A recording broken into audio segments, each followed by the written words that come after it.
ہارون الرشید گیا نا قبرستان کے قریب سے گزرا تو وہاں بہلول بیٹھا ہوا تھا. یہ مشہور مجازیب میں سے مجذوب اس کو کہتے ہیں کہ تجلیات کے وفود سے جس کا شیشہ عقل ٹوٹ جائے اس کو مجذوب کہتے ہیں.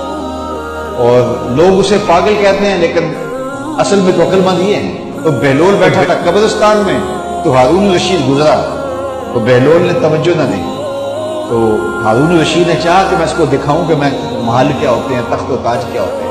اس نے دعوت دی، بہلول آؤ نا ذرا بغداد میں شہر کی رونقیں دیکھو، محلات کی زندگی دیکھو. تو حضرت بہلول نے جو جواب دیا بڑا خوبصورت تھا. کہا شہر والے سارے ادھر آ رہے ہیں، میں شہر کیا لینے جاؤں؟ تم مجھے شہر بلا رہے ہو اور شہر والے سارے روز ادھر آ رہے ہیں. تم کندھوں پہ اٹھا کے روز انہیں ادھر لاتے ہو اور میں شہر چلا جاؤں. تو بادشاہ کی بولتی بند ہو گئی. کسی نے واصف علی واصف مرحوم سے پوچھا تھا کہ خوشی اور غم کیا ہے. اس نے بڑی خوبصورت بات کی. اس نے کہا اپنی مرضی اور اللہ کی مرضی میں فرق کا نام غم ہے. اللہ اکبر.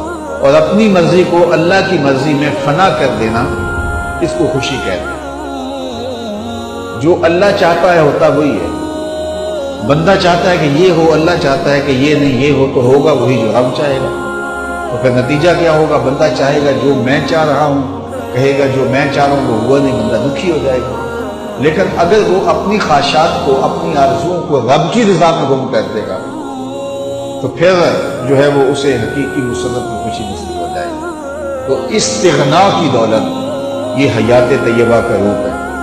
اور یہ دولت اللہ تعالیٰ اپنے بندوں کو دیتا ہے اعمال صالحہ کے نتیجے میں. راوی کا کنارہ ہے، ایک فقیر ریت کے اوپر بیٹھا ہوا ہے. شاہ جہاں وہاں سے گزرا اور فقیر نے التفات نہیں کیا.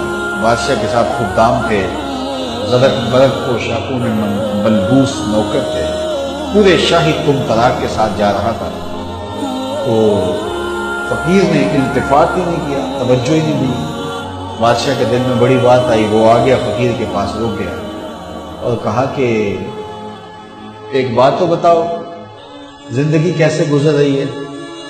فقیر نے مسکرا کے کہا کچھ تیرے جیسی گزر رہی ہے، کچھ تیرے سے بہتر گزر رہی ہے. بادشاہ سمجھا کہ یہ مجھے پہچانتا نہیں ہے کہ میں کون ہوں، میری شخصیت کیا ہے. اسے کیا پتا تخت و تاج کی زندگی کے کیا مزے ہیں، شاہی محلات کی آسودگیوں کا اسے کیا علم ہے.